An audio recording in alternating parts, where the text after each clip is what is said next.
Happy Uttarayan. કેમ છો બાળકો, મજામાં? હા સર. આ ઉત્તરાયણ વખતે આપણે ઘણી બધી કાળજી રાખવી જોઈએ, બરાબર ને? તો શું શું કાળજી રાખવી જોઈએ આપણે તમને બધાને સમજાવ્યું હતું, તો બધાને બરાબર યાદ છે? હા સર.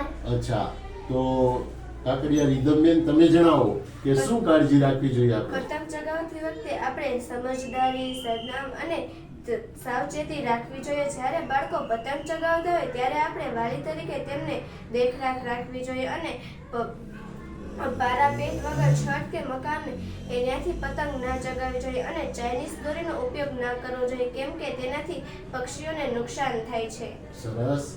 વસંતી, તને ખબર છે શું કાળજી રાખવી જોઈએ? આપણે છત કે મકાન ઉપરથી પતંગ લેવાની કોશિશ ન કરાય, નીચે પડી જાય અને તારમાં તારમાં અટવાયેલી પતંગ લેવાની કોશિશ ન કરાય અને લોખંડના સળિયાથી પતંગ લેવાનો પ્રયત્ન કરાય નહીં. કેમ, શું કામે ન કરાય? કારણ કે આપણને શોખ લાગે. સરસ. હર્ષ, તને ખ્યાલ છે શું કરવું જોઈએ?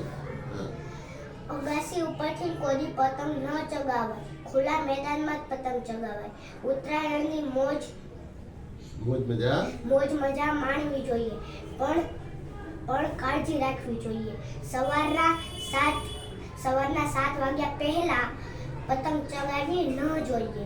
સાંજના 6 વાગ્યા પહેલા પતંગ ન ચગાવવી જોઈએ. પછી 6 પછી? હા, 6 પછી. હા, વેરી ગુડ. શું કામ ન ચગાવાય? તેથી પક્ષીઓને નુકસાન થાય. સરસ, વેરી ગુડ. તો તમે બધા આ બધી કાળજી રાખશો ને?